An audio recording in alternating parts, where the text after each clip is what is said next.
Role है। बिस्मिल्लाहिर्रहमानिर्रहीम। अज का यह जिहड़ा पत्रकार सम्मेलन है लुधियाना की इतिहासिक जामा मस्जिद वालों बुलाया गया है, इसकी जरूरत तां पई कि साडा भारत जिहड़ा है वो पूरी दुनिया च अपनी विलक्षणता जिहड़ी डेमोक्रेसी की वजह नाल है उसदी वजह नाल पहचानिया जाता है। और बड़े दुख की गल है कि बीते 2 दिन पहला भारत का जिहड़ा सूबा है बिहार, और बिहार नूं असीं अपने देश की रीढ़ की हड्डी भी कह सकते हैं। बहुत मजबूत अच्छे लोग जिहड़े है बिहार दे विच रहिंदे ने और सारे ही किरती लोग जिहड़े हरेक सूबे च काम करन दे लई वो हमेशा ही अगे हुंदे ने। उस सूबे दे जिहड़े मुख मंत्री ने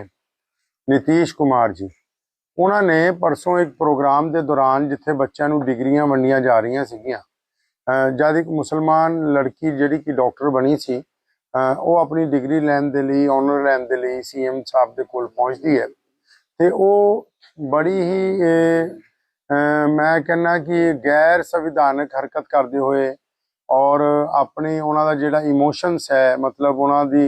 जिहड़ा नज़रिया है वो बिल्कुल ही धार्मिक कट्टरवाद के उत्ते ले जाते हुए उन्होंने जब उस बेटी नूं प्रशंसा पत्र या डिग्री जो भी उन्होंने दिती, उस वेले जब उन्हें निकाब पाया होया सी ते उन्होंने बड़ी बदतमीजी के नाल और अपनी अपने अहुदे का ध्यान ना रखते हुए उस बेटी के मूँह तो निकाब जिहड़ा उतारिया, उन्होंने झटके दे नाल उसके निकाब नूं खिंचिया। ये मसला जिहड़ा इस वेले पूरी दुनिया च चर्चा का मौजू है। लेकिन असी पंजाब वालों उन्होंने मंग करना चाहुंदे हां कि मुख मंत्री नीतीश कुमार जी नूं चाहिदा है कि वो बिना शर्त जिहड़ा है इस मामले के उत्ते माफ़ी मंगन, कोई किंतु परंतु ना करन। कुछ गलतियां ऐसिया होंदियां जिन्हां दे विच सिर्फ ये कह देना ही सब तो पहली जरूरी गल होंदी है कि ये साडे कोल गलती हुई है और असीं दोबारा ये नहीं करांगे। कुछ लोग जिहड़े ने उन्हां दी हिमायत करते पे ने, कुछ राजनेता हिमायत करते पे ने, वो समझते भी एक मुख मंत्री है और अगर इन्हें कोई गलत काम किया है तो उल्टा इनू बचाना चाहिए, किसी तरह डैमेज कंट्रोल करना चाहिए। तो मैं उन्होंने लीडरां नूं भी कहना चाहुंदा कि घट्टो घट्ट एक बार अपनी माँ भैन नूं ही घर जाके देख लैन। साडे मुल्क दे विच ये रिवाज है कि अगर कोई मुसलमान बेटी नकाब पहनती है या कोई सिखां दी धी जिहड़ी है सिर ते दस्तार सजांदी है या कोई हिंदू भैन जिहड़ी है सिर ते आंचल लैके तुरदी है तो असीं उहनूं रिस्पैक्ट दिंदे, सत्कार दिंदे, ना कि बदतमीजी करने की कोशिश करते हैं। इसलिए बिहार के मुख मंत्री ने जो कुछ भी किया है ये समाजिक तौर पर भी कबूल नहीं है, धार्मिक तौर पर भी कबूल नहीं है, कानूनी तौर के उत्ते भी कबूल नहीं है। कोई भी बंदा भावें वो जिड्डे मर्जी वड्डे अहुदे के उत्ते बैठ जाए, अगर वो अपने अहुदे का गलत इस्तेमाल करता है तो मैं समझदा हाँ कि उसका संज्ञान लेना चाहिए, पुछ होनी चाहिए है, कार्रवाई होनी चाहिए। तो हुण सारे महिला आयोग चुप है, बिहार वाला महिला आयोग भी चुप है, केंद्र वाला महिला आयोग भी चुप है, तो उदा का बड़ा रौला पाते हैं। एक वड्डा बंदा जिहड़ा अपने अहुदे ते बैठ के एक बेटी के नाल बदतमीजी कर रहा, उत्थे तुहाडी जुबान बंद हो गई है। तो इसलिए ये मसला सिर्फ एक मुसलमान धी का नहीं है, सिर्फ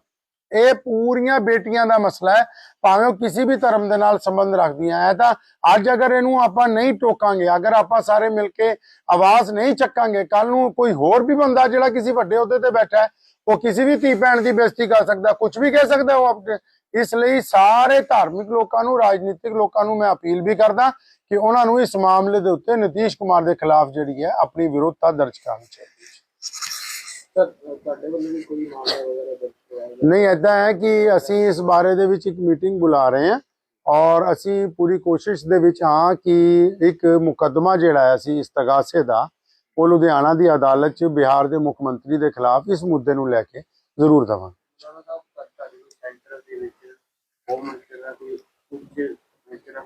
नहीं, किसी मिनिस्टर दे नाल कोई गल नहीं की गई। देखो जिहड़ा साडा देश है डेमोक्रेसी का सब तो मजबूत स्तंभ जिहड़ा है वो प्रैस हुंदी है। तो इसलिए सब तो पहला असी प्रैस के माध्यम के नाल ही बिहार के मुख मंत्री जी नूं, हालांकि उन्होंने वो बदतमीजी की है और गैर संविधानक काम किया है, लेकिन वो उम्र के लिहाज नाल भी साडे तो बड़े ने, तो इसलिए असी तो अपनी तहजीब का दामन नहीं छड्डदे पे। उन्होंने भी जी कहते पे हैं कि अगर तुसीं ये कीता है तो तुहानूं बिना शर्त जिहड़ी है एक बारी माफी जरूर मंगनी चाहिए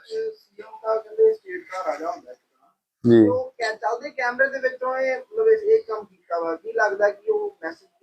असल जो मैसेज ये है कि उन्होंने जी अंदर उन्होंने दुश्मनी छुपी हुई है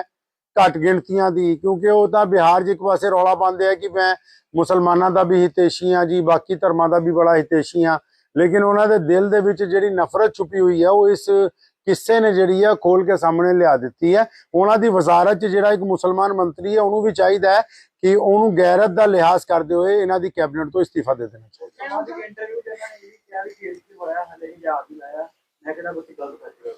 ਦੇਖੋ, ਮੈਨੂੰ ਤਾਂ ਦੋ ਗੱਲਾਂ ਇਹਦੇ 'ਚ, ਇੱਕ ਤਾਂ ਉਹਨਾਂ ਦਾ ਜਿਹੜਾ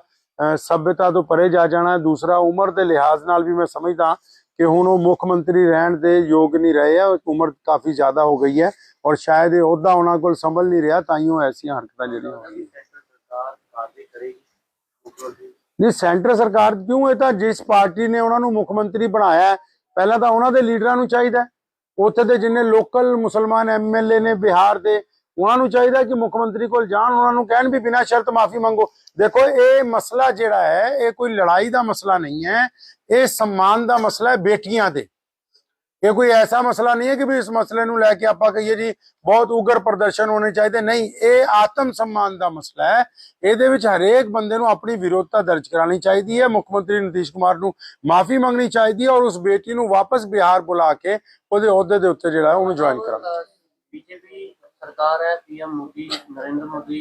देश के प्रधानमंत्री ने ते उन्होंने एक स्लोगन दिता है, बेटी बचाओ बेटी पढ़ाओ, की लगता है? ਤੇ ਮੈਂ ਸਮਝਦਾ ਜੇ ਜਿੱਥੇ ਤੱਕ ਸਾਡੇ ਪ੍ਰਧਾਨ ਮੰਤਰੀ ਜੀ ਨੇ ਸਲੋਗਨ ਦਿੱਤਾ ਹੈ ਬੇਟੀ ਬਚਾਓ ਬੇਟੀ ਪੜਾਓ, ਉਸ ਸਲੋਗਨ ਦੇ ਤਹਿਤ ਕੇਂਦਰ ਸਰਕਾਰ ਨੂੰ ਵੀ ਚਾਹੀਦਾ ਹੈ ਕਿ ਉਹ ਬਿਹਾਰ ਦੇ ਮੁੱਖ ਮੰਤਰੀ ਨੂੰ ਇਹ ਹਦਾਇਤ ਜਾਰੀ ਕਰਨ ਕਿ ਉਹ ਇਸ ਮਾਮਲੇ ਦੇ ਵਿੱਚ ਮਾਫੀ ਮੰਗੇ।